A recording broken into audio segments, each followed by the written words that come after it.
Well,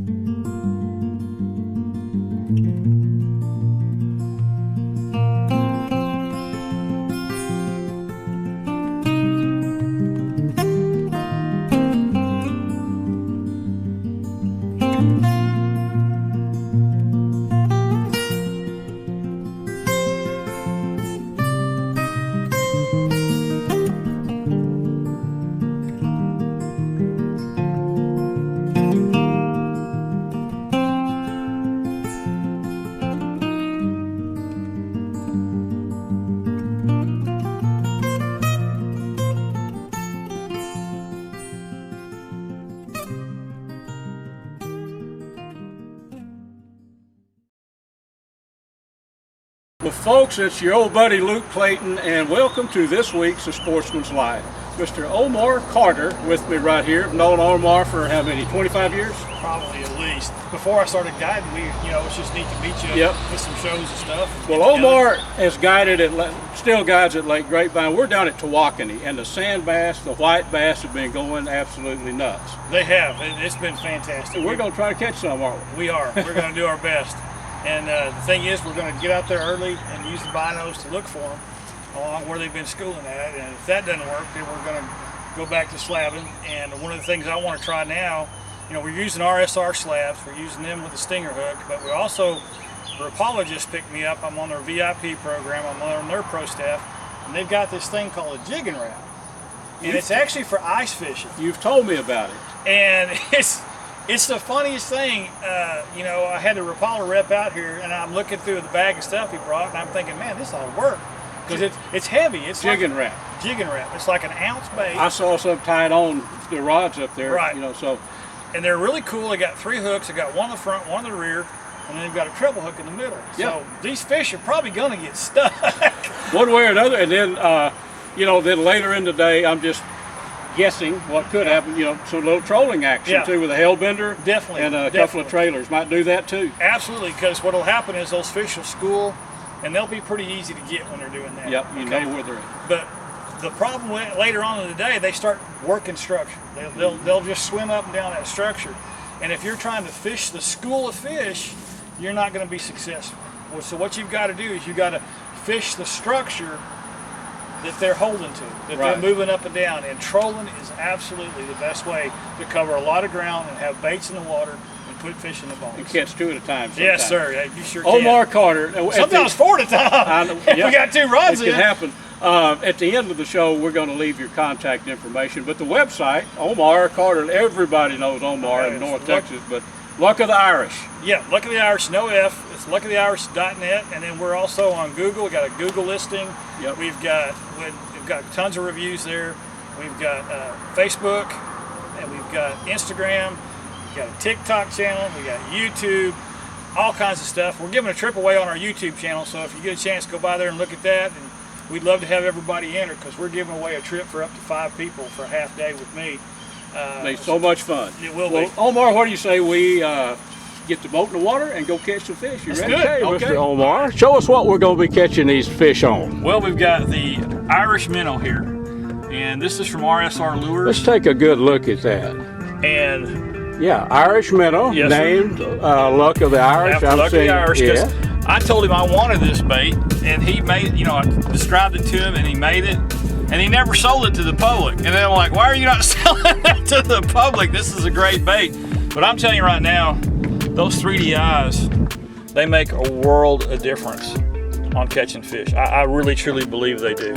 Okay, and your other bait there. This other bait is one I developed with Alluring Lures actually up in Oklahoma. And it's called the Irish Special. Okay. And if you look at it, she's got this in every model size and shape that she has, but if you look at it, what is the color of a shad's back in clear water? Yeah, I see some blue there, some blue and green. Yeah, iridescent, Yep, and it's got the gold, so it's gold and green, so it's the Irish Special. That is a good looking bait. What do you say we put them to work? I On there, do. buddy. I do. Looking at that rod, you do have one on, bud. There she is, Tawakoni Magnum. Yes. And tell you what, we'll get him slowed down. I know he's got some sharp gills on him, but you got the gloves. Yep. I learned to grab them by the head like this and get those gill plates closed. Yep. and then you don't have to worry about it nearly as much. We'll take a good look at him, and you caught him on, let's see, the Rapala jig and wrap. Jig and wrap. Yes, sir. Yep, well, he's going to make 2 good, crunchy, well, more than that fillets. My goodness, that hook, that bottom hook, that lead hook got him all the way through the bottom jaw. Those little hooks are... Let's take a look at him here. Let everybody see what a magnum, hold him up just sideways there, and we'll admire that fish. How about that, Omar? You know, a lot of people don't know this, but sand bass, when they're schooling and they're feeding actively, they light up like a saltwater fish. Look, they'll this back tail get a blue to it, that right there, the bottom half. Yeah, of it'll get iridescent. It will. It will. Well, I say we catch some more. What do you say? I think we need to. We need to fill your freezer, brother. Okay, trolling with the Hellbender. 4 of them. We got, you know, we just caught 2 doubles. We both caught 2 fish at a time. Double. Sure did. And right by, like you said, Omar, right by this marker buoy. Yep. We made one pass, was a little too far out. Didn't happen, did it? No, it didn't. You got to be right on that structure where you see those fish, or it's just you're wasting your time. That's why I use a marker, because I'll know exactly where I am in relationship to that structure, and I can come back and keep hitting it time after time. Trolling is a lot of fun, and it works. We'll get these in the box. In the box. Well, Omar, we have caught them on slabs, we caught them on topwaters, and we caught these. It's kind of, the sun's getting up pretty good on a Hellbender. Tell us about that bait that we trolling with it. Well, that Hellbender right there has been around for a long, long time, and it's just a great bait for getting the bait. They call it a poor man's downrigger, because depending on how much line you let out, that bait will get down to as deep as 18, 22 feet, somewhere in that range. And you can put a couple of baits on here like we've got. These are little flukes from 4B Baits and Jig Heads. You can find them on Instagram. Man, they're a great little bait. They've taken the place of the pet spoon for me personally, because they're a lot less expensive, number one, but number two, they catch the fish. Well, they're doing a good job. I say we get some back in the water. What do you think? That sounds like a plan. Let's get some more fish for you to take home, Luke. Well, folks, it's all over but cleaning the fish, and we've got a bunch of fish to clean, Omar. Man, it was a fun time. It was. Thank you so much. Tawakoni, Omar, Luck of the Irish. Come get them, folks. It's happening. This lake is on fire right now. We caught them every single way that you talked about earlier. We did. We caught them every single technique. It worked for us. And I'm telling you, man, once those fish move out from schooling on those shad, finding the structure they're holding to and fishing that structure, you can put a bunch of fish in the box real quick. And that's exactly what we did. We did. I mean, you'll see, we got some stills. I don't know if you're going to. Nice doubles. I mean, we're talking 13 to 15-inch fish, 2 at a time. It was a blast. It happened. Well, I tell you, it's all over but the filleting. So we'll get to work. And folks, awesome. Now if you're traveling through, if you're watching this and you're not from North Texas, if you're coming through DFW, Lake Grapevine is right there close. A lot of your clients they'll stay there either at the Gaylord or one of the hotels. And come out there and fish with you. They'll come out and fish with us. They'll get an Uber and drop them off right there, and we'll take care of them. We clean your fish for you. It's all inclusive. You know, we clean your fish. We provide all the rods and reels.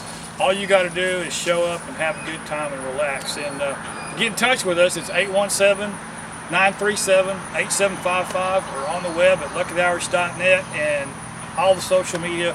We've got a page there somewhere, and it's usually Lucky the Irish Fishing Guide Service, NTX for North Texas. You bet you. Thank you very much, Omar. Thank you, brother. I hope you enjoy those fish. Oh, man, I'm ready. In my office, I've got a wide variety of mounts of hunts that I've done pretty much all over the world. I've been very fortunate and very blessed in so many different ways to hunt on at least 5 or 6 of the continents. The only place I haven't been in terms of continent hunting has been down in Antarctica, and I doubt very seriously that I'll try to go down there anytime soon, or really have no desire to go there. But I've been very fortunate and hunted Africa numerous times, South America, Australia, of course North America, South America, Europe, and Asia. And over the years, those mounts that I've brought back have really kind of set up a situation to where, you know, I can look at one of these mounts and I can tell you almost exactly how I felt at the moment, the people that were with me, and all the great things that I remember about those particular hunts. But when it comes to choosing a taxidermist, I'm going to swim around the room here just a little bit and show you some of the mounts. When it comes to a taxidermist, one of the things you want to do is to make certain that you find somebody that really knows what an animal looks like. Taxidermists that I would use these days are double nickel taxidermy based out of pretty close to New Braunfels, Texas. These guys know what deer look like. They know what this particular sheep here on the left is a Mouflon sheep from Austria, a red sheep from over, they originated over in India, in Iran and Iraq and those areas. And then, of course, the pronghorn antelope as well, too, that came from western Texas. This happens to be the best one I've ever shot. It's a 17.5-inch buck. And it may not look that way right now, but if you look how far those hooks hook in at the top, it's really where the length comes in. A really good mule deer out of Colorado. And down below is a Colombian blacktail from Northern California, and then of course we have a roe deer. That one right there is from Sweden. What looks like a caribou is actually a reindeer, is from Norway. And again, another little roe deer. This one happens to be from England, just not very far out of London.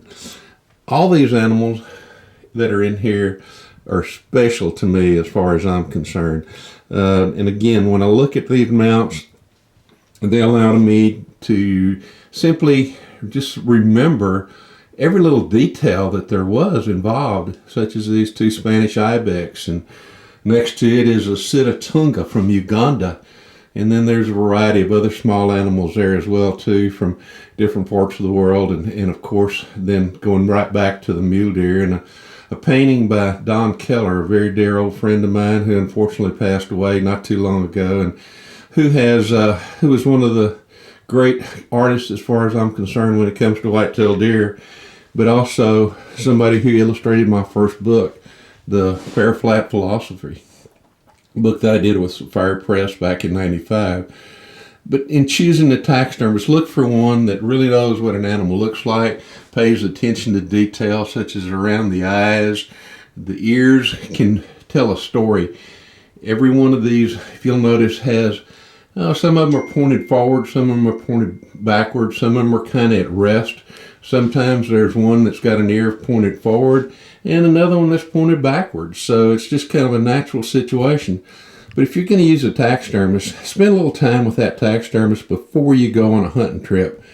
And once you get an idea as to the quality of the work he does and what kind of an artist he is, find out how long it takes for him to get the mount completed. Because in the past, I've had mounts that I'm still waiting on. And that's been 5, 6, 7 years ago, and even longer. So, try to find a taxidermist that's timely.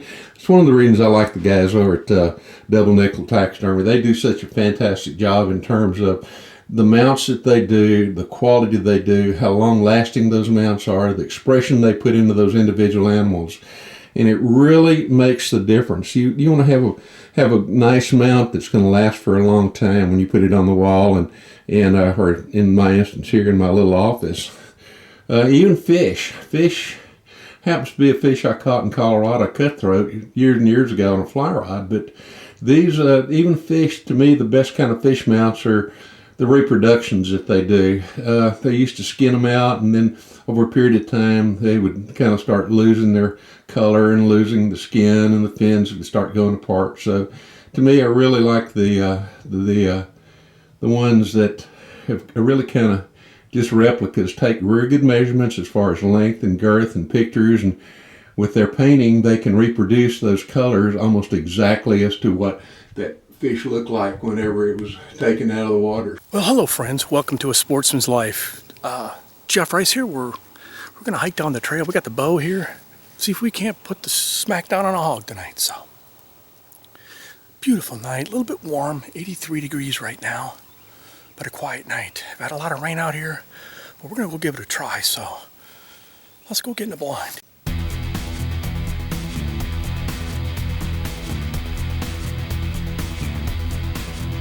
Got a hog right in front of us.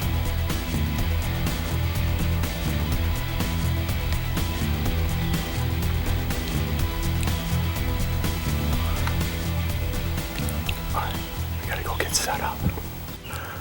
Well, walked to my stand, left them. I know which way they were headed, I thought. They actually were already here, so we're going back. It might be a spot and stalk after all. All right, stay tuned. Well, we're back on them, folks. Spot and stalk going on here. The wind is right for me, so I'm going to try to make my way down there and see what happens. So we'll do our best to bring it to you here.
Well, folks, one wrong step. I maybe pushed the limit there a little bit. A couple of young sows and then a whole bunch of yearlings. Wow, that was a fun stalk. I still see one back off in the distance. They'll make their way the other direction. I spooked them, so that was probably, I don't know, I cut my camera a couple times, but I would say probably a 30-minute stalk easily or more just to get on them. I was close. Well, I'm going to circle around. Maybe I'll head them off on the other side of the ranch. This spot and stalk stuff, if you've never done this, it is fun, it is exciting, heart-pounding, but you know, the more you practice, the better you get, but you've got to be stealthy. You've got to sneak through those woods and hope like heck they don't see you or smell you. Wind was in my favor right there, so it was perfect. My mistake was I walked on early on, went on to sit in the blind, and I thought, you know what, there's no corn here. They had already been there, so we just decided to do the spot and stalk thing, and wow, it worked out good. That was fun. Well, I know there's a little shaky video there, but tried to get it the best I could for you, but you were front and center with me. A lot of fun here on A Sportsman's Life. Okay, my friends, we have got our smoking Tex. Here's the unit. This is the 1460. It's out here in my little cooking shack. I'll tell you what, let's look at our barbecue. Got a little barbecue sauce on these pork pieces of wild pork shoulder, and we've got these little Cornish hens. These things are going to be so tasty. So we're going to shut the lid. That smoke is about to start rolling. I've got the firebox down here loaded up. This is our smoke box here on the Smoking Tex, and I've got it loaded up liberally with some hickory nuts that I picked under the hickory trees here on our place. So let's pop these in the Smoking Tex, and I've already got the meat in there. I'll give you a look at that, and we'll just let that thing go for about 5 hours and check it and see how everything's coming along. Then I'll show you a picture of the finished product. How about that? Well, friends, we have all that barbecue ready, but I thought you might want to take a look at my camp here. Some of the antlers, none of them giants, just a bunch of good memories here. This is my cabin right here. Here's the buck, or the antlers of the buck that I took on the Dale River Ranch recently. That's a nice deer. Just some horns that bring back great memories through the years. But I want to show you this barbecue next. Let's walk over here and let's take a look. Okay, you remember the pulled or the pork pieces, the pork shoulder. Here's a good look at this. In a bit, I'm going to plate this, and we're going to show you how tender it is. Little Cornish head, I cooked a couple of those. And right here, we've covered this in the past. It's just a can. It started out as a can of baked beans, cheap ones too, from the dollar store. I added garlic and onion and jalapeno and just cooked it real slow for a while. That's some of the best beans you've ever eaten. But we're going to plate this up, and I want to show you how tender this actually just chunked up wild pork shoulder is what it is. And great barbecue sauce on it. So let's plate it up and take a look at it. What do you say? Okay, folks, this pork is really tender. I'm going to tell you, this puts the icing on the cake. I love good barbecue sauce. Best of Texas barbecue sauce on top of all this. Actually, it was cooked in this overnight at 200 degrees for a long time, this pork. But let's take a look at this pork. I want to show you how tender it is. Check this out. Look at this. Now, do you think that would make a good camp meal, folks? Very tender. It's what I call fall off the bone tender. Here's a piece. Look at that. So that's a meal. That's what Mr. Jeff Rice and I are going to have while we're deer hunting, folks. These beans with onions, jalapenos, and fresh garlic cooked in. Very good. And this little, I'm not going to mess this up. I want to eat this piece by piece, this little Cornish hen. There you go, folks. Cooking outdoors does not have to be a tough task. It's really pretty easy. Hope you enjoyed today's little cooking segment. Now it's time for old Luke to get a hold of some of this good barbecue. See y'all next week.